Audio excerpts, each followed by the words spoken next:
Number 9.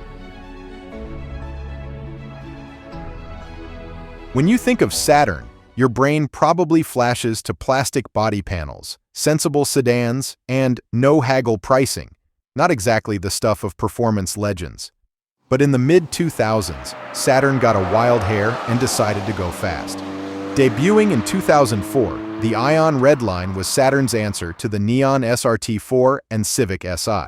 Under its modest EcoBoost skin lurked a 2-liter Ecotec inline-4 with an Eaton M62 supercharger huffing 12 psi of boost. The result? A solid 205 horsepower and 200 torque, not earth-shattering, but enough to launch this fiberglass-flavored coupe from 0 to 60 in 6 seconds, while screaming like a vacuum cleaner on Red Bull. Unfortunately, the Red Line only lasted until 2007, with under 6,000 built. Number 8. When Dodge unleashed the Caliber SRT4 in 2008, it was like a caffeinated punch to the face. Surprising, loud, and just a little bit wild. Based on the otherwise unremarkable Dodge Caliber hatchback, the SRT4 version was Dodge's attempt to shove muscle car attitude into a compact frame. And boy, did it work in the most chaotic way possible. Under the hood sat a 2.4-liter turbo 4-cylinder engine that meant serious business. Producing 285 horsepower and 265 torque, this little beast had more power than a 2008 Mustang, with 2 fewer cylinders.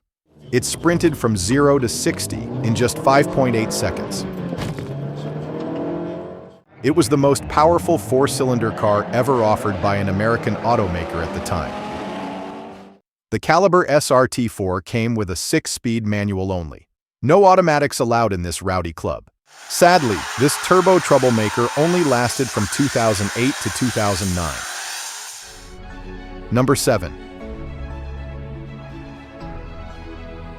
Born from a partnership with Opel in Germany, the Regal Sportback was Buick's attempt to win over younger drivers who wanted performance and practicality without the premium price tag.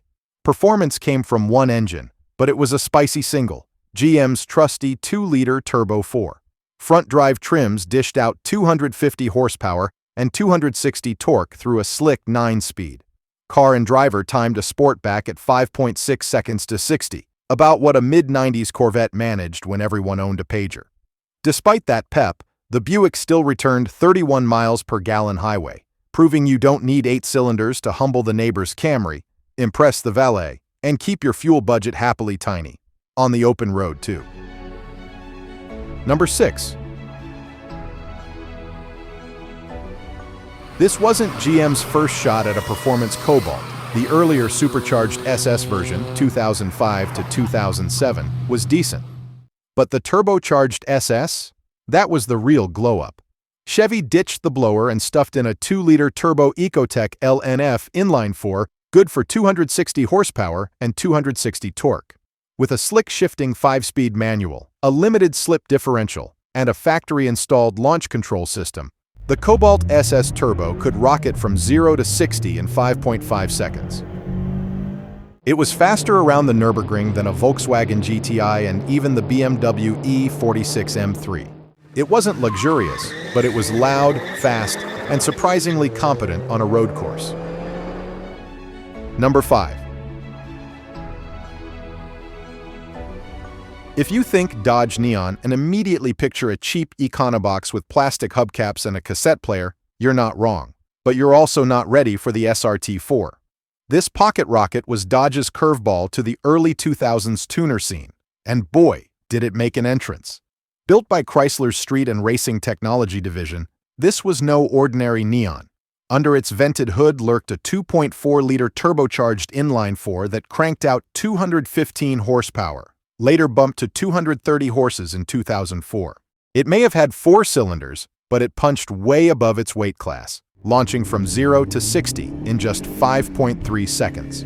That's faster than many V6 Mustangs of the day, and it did it all through the front wheels with a limited slip differential and a snappy 5-speed manual. Number 4. When someone says Camaro, you probably picture a roaring V8, burnouts, and more muscle than a 1980s action movie. But in 2016, Chevy flipped the script and introduced a Camaro with a 2-liter 4-cylinder engine. The 6th-generation Camaro 2.0 Turbo was designed to be lighter, leaner, and more fuel-efficient, but don't let the cylinder count fool you. That little turbocharged inline-4 packed a punch, 275 horsepower and 295 torque, helping it hustle from 0 to 60 in just 5.2 seconds. Respectable. Very respectable. The 2.0 Turbo was the lightest Camaro you could buy, weighing in at just over 3,300 pounds. It also got over 30 miles per gallon on the highway, meaning you could do donuts and a road trip on one tank. Well, almost. Number 3. Born in 2007 as the hotter version of the already sultry Pontiac Solstice, the GXP came not just with good looks, but with a little 4-cylinder fury under the hood. That's right, just 4 cylinders, but don't laugh. This one punches way above its weight class. The heart of the GXP was GM's Ecotec 2-liter turbo inline-4, part of the LNF family.